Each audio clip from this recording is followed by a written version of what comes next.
Now, the humble onion is big business. It's rich in calcium, iron, dietary fiber, protein, folic acid, vitamin C. No wonder it is indispensable in kitchens across the globe. But this season, the onion market is in turmoil, especially in India, one of the world's leading onion producers, selling over 9 million tons of the stuff last year. But this year, the harvest has been hit by a 1-2 punch of drought and then excessive rain. The Indian government banned onion exports altogether as a result, tightening supply further, driving up prices. Onion is an ingredient in several recipes across South Asia and in almost every dish in India. But much of the crop was destroyed during the monsoon season.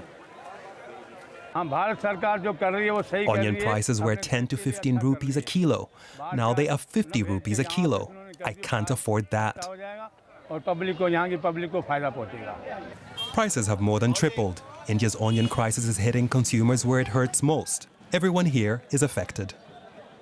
We have stopped serving onions to our customers due to high prices. The Indian government's solution has been to place a ban on onion exports. As of last Sunday, the vegetable can no longer be sold to other countries. And some believe the effort to shore up India's onion supply will help. The Indian government has done the right thing by prohibiting the export of onions. This will reduce the price and help buyers. But while the ban could change things in India, it is hurting neighboring Bangladesh, the leading destination for India's onion exports in 2018. The effect of the export restriction is already showing. Bangladeshis now have to queue for onions. The country has now started buying the vegetable from other countries, including China. Well, Ashutosh Pandey has looked deeper into this story and joins me now. Ashutosh, onions are not only big business, they're also a political hot potato in India. Why is that?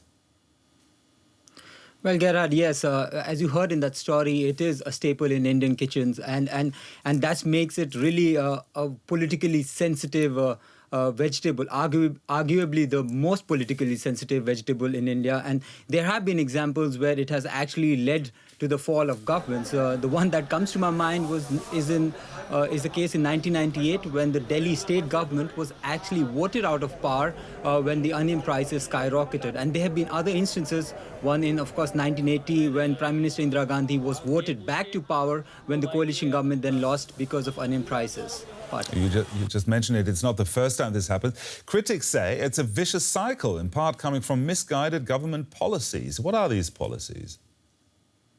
Well, it is indeed a familiar cycle because, see, the prices go up when there is some weather-related event. The government steps in, it goes and actually puts restrictions on exports.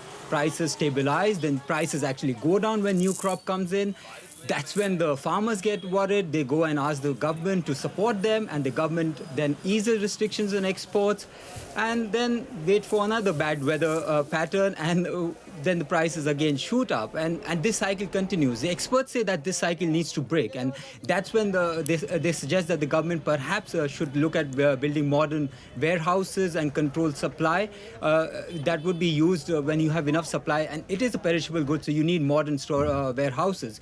And unfortunately, they are not enough. And the other thing that they suggest is perhaps looking at value-added goods and things like dehydrated onions. So for all this, you need infrastructure, and they can be created close to where the onions are grown. Processing plants and warehouses is something that the experts definitely suggest. Ashutosh, it's not only affecting India, is it? Briefly, if you can. Absolutely not. It's affecting the entire neighborhood. For now, Bangladesh, as you heard in that story, Nepal, Sri Lanka, UAE, there are many expats there who really relish the Indian onions, and they are also already suffering. And within hours of that announcement on Sunday of export ban, the prices across these markets actually shot up. Ashutosh Pandey, DW Business, thank you very much.